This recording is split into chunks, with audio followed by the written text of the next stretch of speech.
One, two, three. Thank you very Thank much. you very much. You're welcome. So, ayan, nagpa-picture tayo sa kanya. Ayan, oh, si brother. Di ko alam pangalan, di ko tinanong. Ano ba yan? Eh, nahihiya pa akong magtanong kung pwede bang makipag-picture sa kanya. Ano. Ayun mga ka-journal, dito tayo sa harap ng Church of the Holy Sepulchre dito sa may entrance niya. Pero ang daming mga tao at nakikita nyo naman sa paligid may mga construction dito. Ayan no, may mga kagamitan nila dito sa labas kaya okay lang yun. Okay naman. Kaso nga lang syempre, daming mga makikita dito. At daming mga tao. So dito sa pagpasok mo dito ay kinoconstruct pa yung sa loob. At dito sa loob, may mga marami ding tao. Ay, ang hirap makipagsiksikan. Tingnan ko nga sa taas kung sa Golgotha naman ay walang katao-tao pero siguro maraming tao sa loob sa taas. So yan, hindi na tayo papasok kasi hirap naman. Hanggang dun pala sa loob ng Kawawa yung mga turista na galing pa sa ibang bansa. Oo.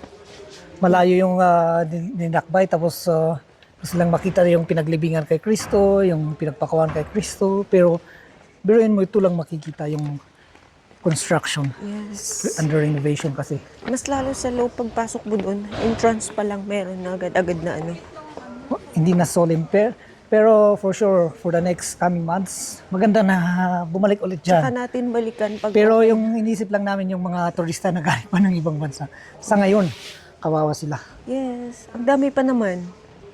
Halos lahat ng mga turista, yung mga kasi hindi nila alam na ganito yung nangyayari dito sa loob. At sa labas ay may mga talagang kinoconstruct pa.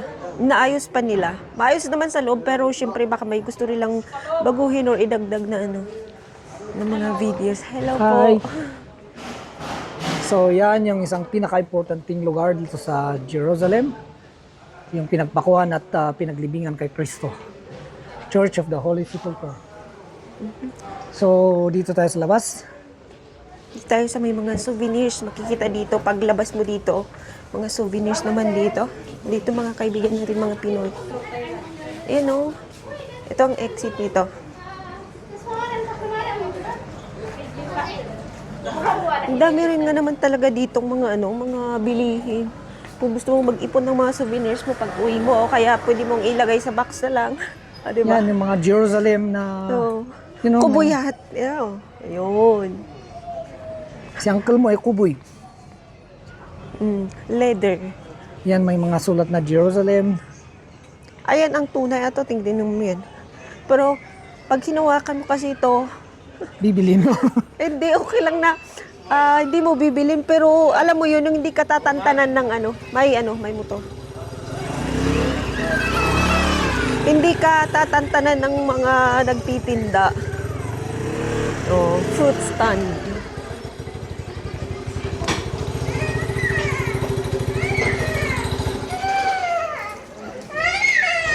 So yan, may pupuntaan tayo sa... Asan, di ba may flag dito flag Nakaklose dito? siya, ayun yung Pacquiao.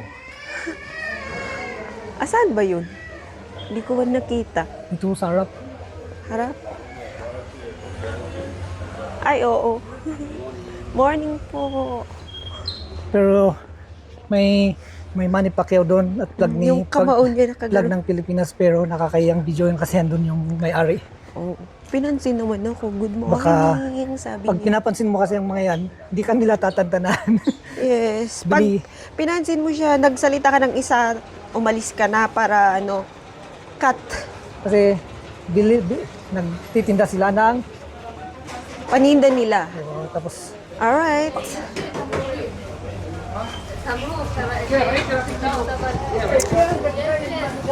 Uy. Nababangga mo yung mga paninda nila. Hinawakan ko pa para hindi matumba yung bag. Dito naman, ang daming mga scarf, bags, mga t-shirts. t-shirts. Ang dami. Daming mga bukas na mga bilihan po dito. At, Gusto mo ng sandals? Yun o, sandals. saan? Yan o, sa harap mo. Ayo. So, papasok tayo dito sa isang Napaka. Station of the Cross. Number 9 yata yon. Yes. Punta tayo sa number 9. Kung saan si Jesus ay Natumba. Ashay! Pinansin pa ang pusa. Sige, tuloy mo. At Hawak-hawak na-interrupt ng cross. pusa. Yan. Maganda ngayon kasi patapos ng summer.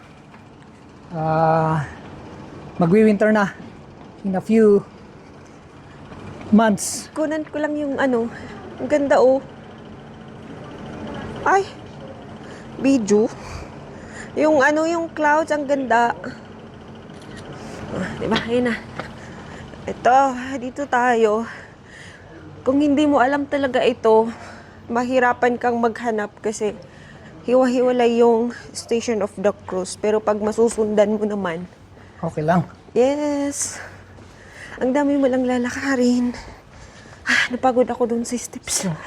Nakita dun yung Church of the Holy Sepulchre kung saan tayo galing. Yan yung bubong niya. Yung may cross. Dum tuloy. Oh, dome naman yun. Oo nga, pero dapat Dolomite. dome na may ano, cross.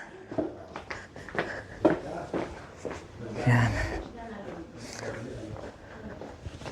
Hindi ka ba napagod dun sa steps? Tapos dito, kita nyo ba, mga bato talaga yung mga walls niya. Itong mga ano to ay hindi bricks, kundi puro bato. Close yung ano, napagtanungan natin nung last, no? Di ba ito yung souvenir? Souvenir shop dito sa harap. Oh, see? Ito. Ayan, so andito na tayo sa Station of the Cross number 9 at sa labas ng Church of the Holy Sepulchre, pero kailangan mong ano bang tawag doon? Mag-round para marating tong Station of the Cross. Hindi diretso galing sa Church of the Holy Sepulchre. Yan o. So ito yung Station number 9.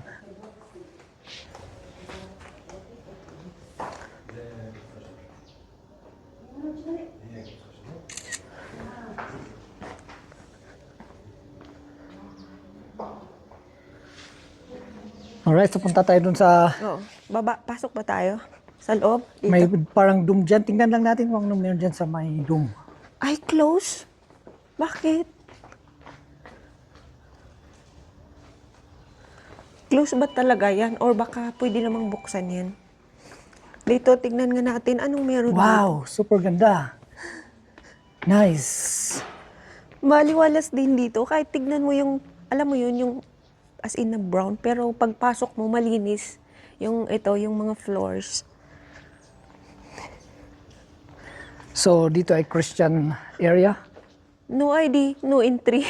No ID, no entry. Ay, ang ganda. Tignan mo. So yun kitang-kita talaga na under renovation yung Church of the Holy Sepulchre. Ay sa mga nagbabalak na pumunta dito, itantan niyo muna para hindi sayang yung trip. Kasi yan ang makikita ninyo. Construction site. Ano kang So, meron dito sa loob, no? Disilipin mo, you know. Uy, hindi man makita. Yun, oh. Wala pa baba, siguro yan. Yan yung siguro hanggang sa baba, sa may entrance. So, tuloy natin yung ating video mamaya ulit, mga Yes. ka-journey. Ang sarap lang titigan talaga yung mga ulap. Ang bilis nilang mag-move. Nasa hulap ba? Yan. Ang iyong... Mga mata. Okay, yan yung mga ka-journey. Mamaya ulit, tignan natin kung bakit parang sarado yan. Pero sige, tignan natin. Kita kits!